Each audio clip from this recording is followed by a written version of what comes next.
Xəmirim 3 dənə üçündə oldu. 3 üçündə çıxdı. 4 stəkan unla. İndi başlayıram yaymağa.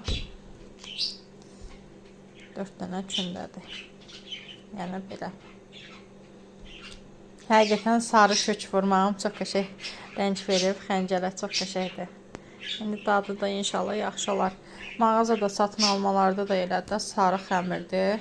Yumurta, sonra sarı kök vururlar, sarı olur. Düz telefonda lap sarı görünür, amma o qədər də sarı deyil. İndi özüm çəkirəm belə, baxıram da çox sarı görünür. Bax, rəngi belədir, normal.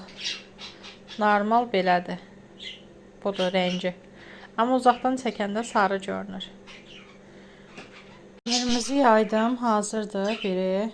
Bunu indi oxlova dolayacağım, sonra kəsəcəm. Prosto qalınlığını göstərmək istədim. Nə nazik deyil, nə qalın deyil.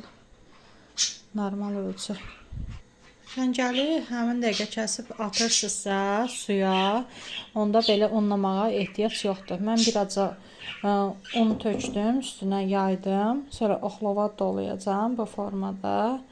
İndi təkənlə dolaya bilirəmə qoy baxam. Hə, bu formada doladım. Ondan sonra kəsəcəm bunu. Tən ortadan kəsirəm. Bu hissədən tutub kəsəcəm. İndi onu bir əllə çəkiliş eləyə kəsə bilmərəm, yalan olar. Telefonu da stolun üstündə qoya bilməyəcəm, sürüşür telefon. Onda kəsilmə formasını göstərəcəm hissə-hissə. Bu forma ilə kəsdim. Bu formada. İndi 3 barmaq enində də xəncərləri kəsəcəm. 3 barmaq da belə deyək, 3 barmaq qoyub kəsəcəm. Xəncərləri kəsdim bu formada.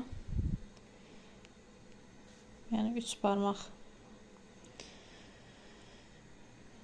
Mən o biri xəmirləri yayanacam, bunun arasını ona görə unladım ki, bir-birinə yapışmasın. Bunları qoyacam bir qırağa. İndi o biri 2 dənə xəmirimizi yaymağa başlayıram. Bu formada yenə yığdım süfrənin üstünə. Yəni suya atanda da götürəcəm. Yəni bir-bir atacam. Su da qaynayıb, onu da göstər. Böyük ölçü qazan götürmüşəm. Mən çox böyük ölçüdür.